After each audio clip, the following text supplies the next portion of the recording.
in medicine, the only thing that's more dangerous than being wrong is being too proud to admit you're wrong.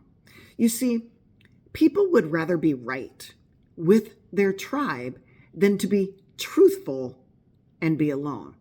So that's why I thought it would be good that we do a little masterclass into a sovereign mind. A sovereign mind is a mind that is independent of external influences. So basically, you're thinking for yourself. And this week, I've had a lot of time to reflect and to try to drown out the social media noise, although that was a little difficult. But I recently shared a couple of reels on two sides of the statin debate. A reel last week that dove into why you should take a statin, and a reel earlier this week on why you should not take a statin. And the result was typical.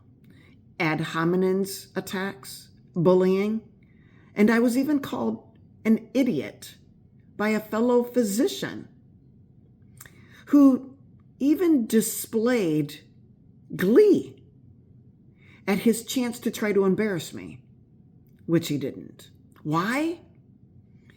Because when you challenge a medical mantra like LDL and statins and heart attacks, people don't just feel corrected. They feel threatened. You know, I was once that doctor who believed with all of my heart that heart attacks were caused solely by LDL until I started thinking about other things. Like, what if we were blocking normal biologic processes in our body, like the mevalonate pathway that statins block?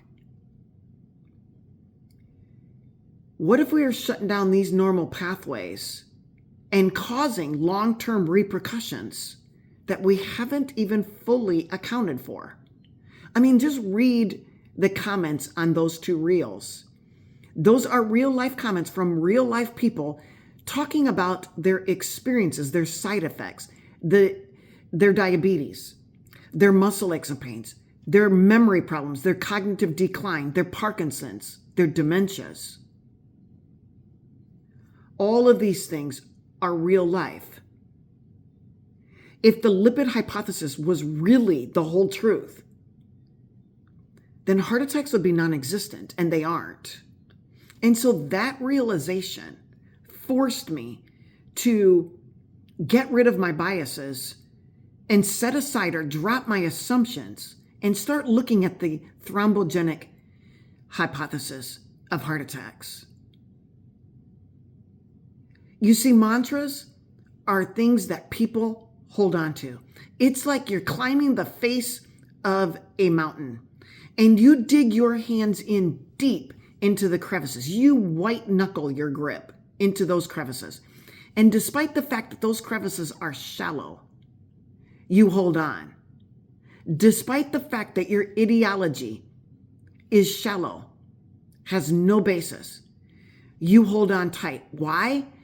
Because it's the only thing you have to hold on to that prevents you and your ideology from falling. So it reminds me of a Bible verse in 1 Thessalonians 5, verses 21 and 22 that says, test everything. In other words, examine everything carefully and hold fast to that which is good. So to that which is true, and abstain from that which is evil. So, you guys, I will take the ad hominem attacks and the bullying and being called an idiot by a fellow physician in order to be a humble student of the truth instead of a confident defender of an error. So won't you guys join me? In fact, won't you join me for my Saturday live stream at 9 a.m. tomorrow? And let's talk about a sovereign mind, one that is independent of external influence, that can think on its own. And let's talk about the origins of heart disease. You guys have a great day. In fact, have a great weekend. See ya.